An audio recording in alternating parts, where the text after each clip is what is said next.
Welcome to Pixarize's scene for vitamin B7 or biotin, part of our series on the vitamins. In this bittersweet scene, we'll meet a deceased Tin Man as he ascends to a higher plane and contemplate what his fate means for the rest of us. But mostly we'll talk about biotin.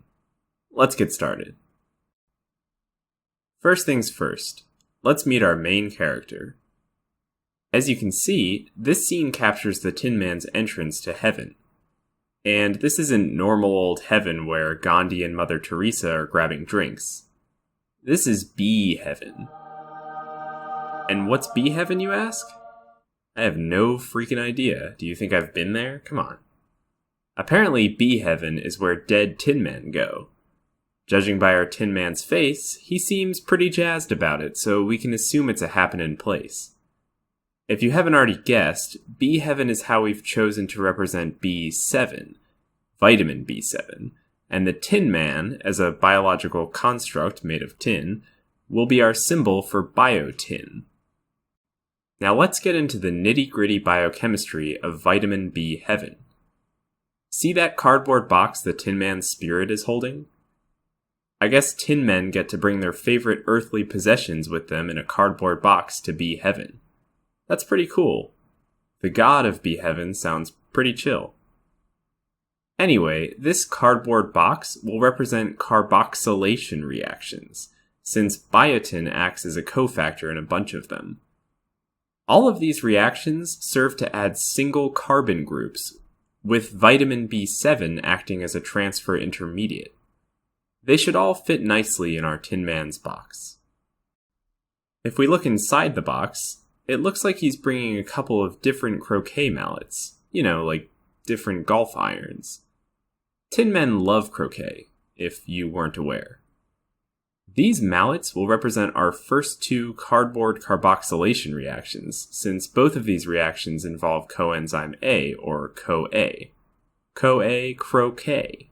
You feel me? Notice that the mallet on the left is carved from a special material.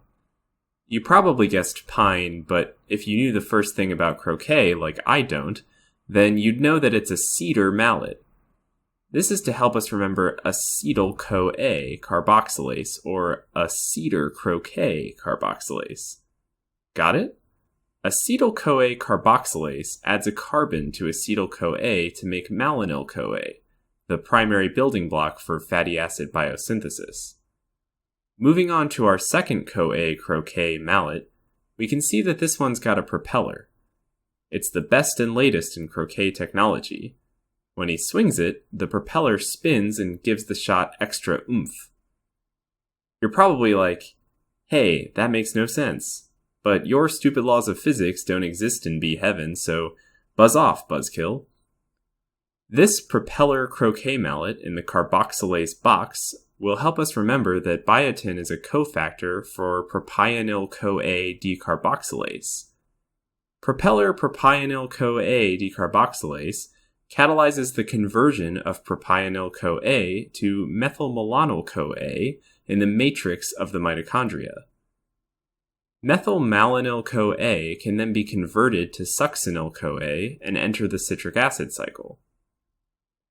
Okay, last cardboard box carboxylation reaction. Take a look at that pirate flag our Tin Man is bringing along.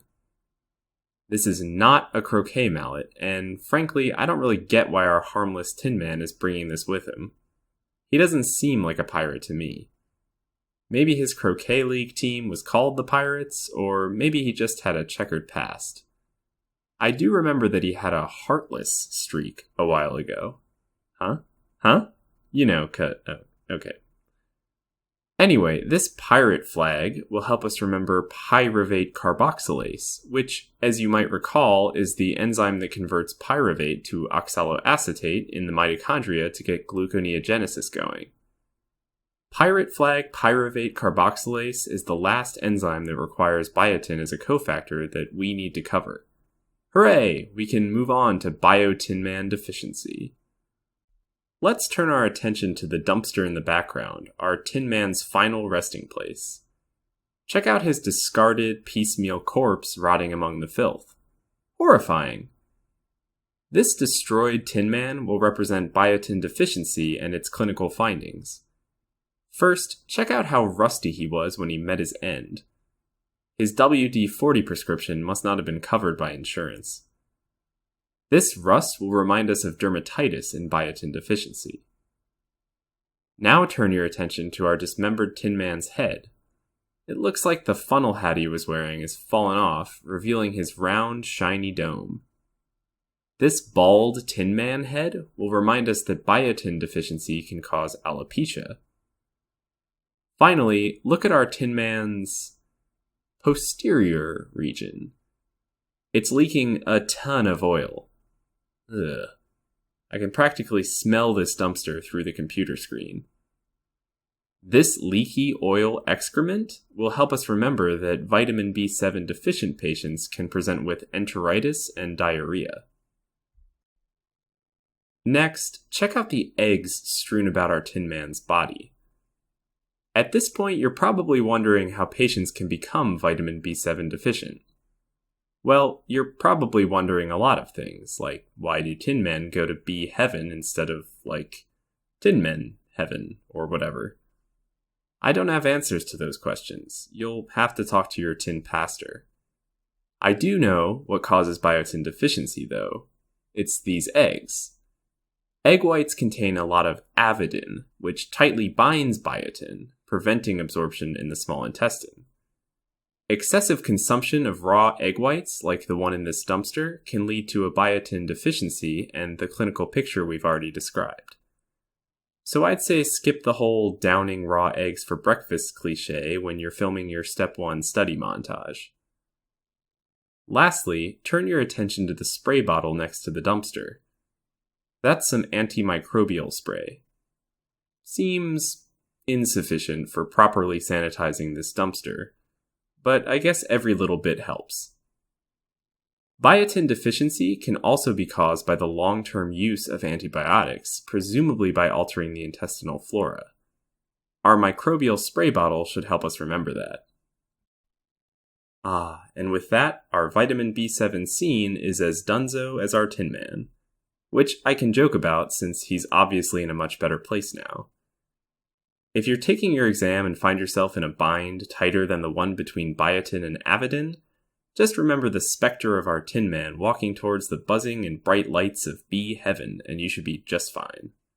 Remember, he's watching over you every day. Until next time.